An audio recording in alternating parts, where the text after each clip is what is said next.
from the popular meditation and sleep app Calm. Most of us are dealing with some added stress these days, so this was definitely a refreshing way to start our year. Take a look. I think we could all use a little help going into the new year between kids and remote learning and working. I feel like there's just so much going on. Yeah, I feel like it's a good time for all of us to maybe step out of our comfort zones and try something new. So we're going to get started, and hopefully we'll see some benefits from this. We're going to give it a shot. First, we spoke with Tamara Levitt, head of mindfulness for the Calm app, who says meditation is one of the keys to practicing mindfulness in our everyday lives. Meditation is a formal practice where we're sitting and we're focusing our attention on something that's happening in the present moment. We're developing patience and compassion and awareness, and all of these qualities are what we bring out into the world, and we call that mindfulness. So for beginners, what's your best advice? Make it simple. Start with 10-minute sessions. This isn't a marathon, it's not a race. Find a quiet place, find a good time of day. And then how is literally like how to sit. We just want to have a sense of alertness. Those are our 4 ways that we can start.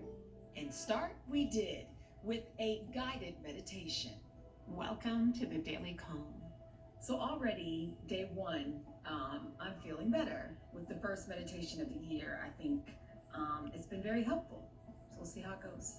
But I had a little trouble focusing at first. Okay, I have to say the distractions were all around me. Bosco, our dog, decided to jump up on me. I got the giggles. But then once I started to find a center, I have to say, I was really tuning everything else out around me. It was a good first day.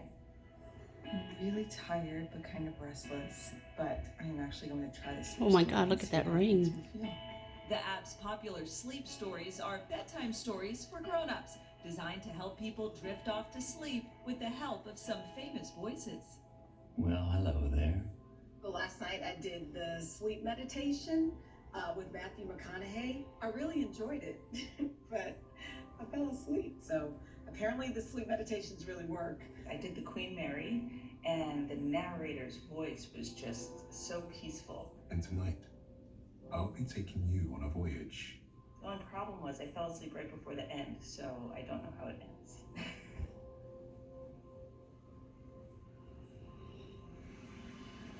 Felt pretty nice, and now I just kind of want to stay here. I'm in a peaceful spot.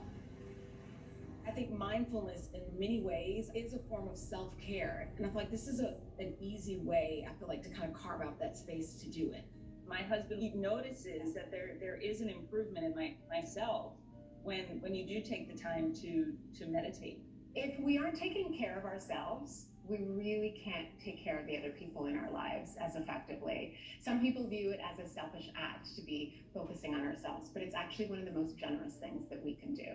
Is there a connection between gratitude, mindfulness, leading a meaningful life, all of those things? Absolutely. It's always much easier for us to focus on what's wrong in our lives. The more that we practice gratitude, the more grateful we become, the more we notice what's good in our lives. So we did just that by creating a gratitude practice of our own. Take a few deep breaths to just center, and then just start by sharing a few things you're grateful for. I am grateful for moments like this. My kids are going to school at home. They're doing school remotely, and sometimes it's stressful. You know what? This isn't going to be forever, and there are some sweet things about being able to cook the kids' lunch and having them around. I am grateful for similar things. I mean, if I just stop thinking about all the millions of things I have to do and maybe focus on the things that I really want to do, which is just enjoy this time with my family, I think that is something I'm very grateful for. Oh, so I will say, Tamara says that gratitude is a practice we can all do with our families, our spouses, our kids, and particularly for your kids, it's a good way to get them to share the good things that are happening in their life at a young age. It's also a good idea to have a mindfulness reminder. What time is your alarm? I know a lot of us have alarms. Yeah, it used to be for 9 a.m., but I changed that because it was always happening right before the show. Yeah, not a good time. Mine's at 8 p.m. Yeah, I love the sleep stories. I love I think the Queen Mary actually sinks at the end of it. Yeah.